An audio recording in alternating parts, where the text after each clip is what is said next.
Hello everyone, my name is Seema and welcome to this video. What are we discussing today? The topic for today's discussion is expectations are the root cause of all failing relationships. We've all faced the challenge of relationships frizzling around us, fading into nothingness. Something that was so important for us in life loses its meaning eventually. Whether it's one person or many depends on the lesson that we have set for ourselves to learn. So, why are expectation a cause of problem? Let's talk about it. So see, when we expect people to behave or be a certain way, we are putting our own framework around a soul and a being who's meant to be unique in this world. You and I are different, and the fact that we are different makes us important in a way and useful to the society. If everybody becomes the same, there's no fun. Imagine you living with a copy of yourself as in your spouse, say, the marriage would be a disaster, right? The fact that two people are different and bring different things to the table is what makes the marriage, that relationship, so meaningful. And that's true for any other relationship.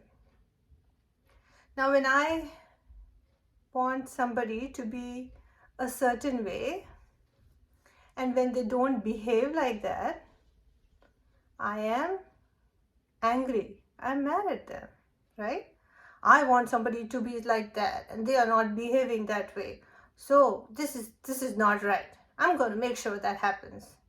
The more you try, the more frustrated you're going to be because the other person has a mind of their own soul agenda, and they're not going to do that.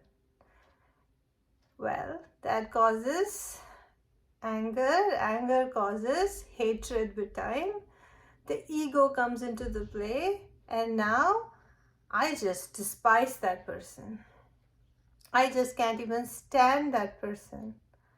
And guess what? When I cannot stand that person, I will do everything in my power to break the relationship and show the other person the loss that they face in not having my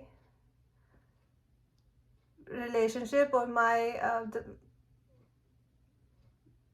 with them, right? Do not have a relationship with them, and how important I am, and they will realize with time that they are now missing me.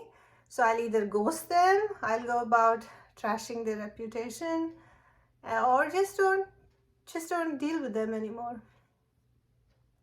So with time, the relationship loses its meaning. The root cause of all was expectation.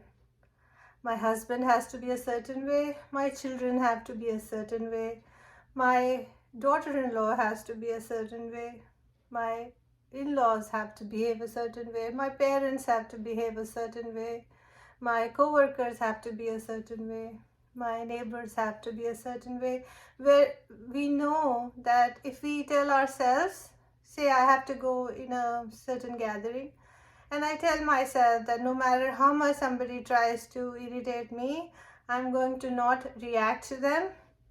Try telling yourself that many times and then go into that gathering and the same person shows up and irritates you. Chances are within like 5 minutes you will react. So if you yourself cannot force yourself to behave a certain way, to have the expectation for yourself to be a certain way, how can you expect someone else to be like that? That is the cause of all misery, right? We are putting our happiness in the hand of another person, into the hands of another person who is not like us. And that's a good thing that they're not like us, because if they were like us, then it would not be fun at all. So learn to accept the uniqueness of a person if you can. If somebody has some flaws, learn to ignore it. If you cannot ignore it, then learn to live with it. Look the other way. Don't deal less with them so you get less irritated. But why put your whole life into the hands of someone, be a slave to someone, and if they don't do something, then our whole life is going to be miserable. That's not fair to ourselves. That's not being smart. That's being stupid. So before you go on that wrong track, check yourself. You can only control yourself. You can only control how you behave in a certain way, how you react to a situation. Other people are out of your bounds. So don't lose your happiness trying to chase that golden deer that will never get caught. I hope this makes sense to you and you can have a wonderful life with people around you and just be. It's called peaceful coexistence. Live and let other people live. It works very well. Try it. Take small steps and slowly when you look back, things will look different for you. Hope this was helpful. Thanks for watching.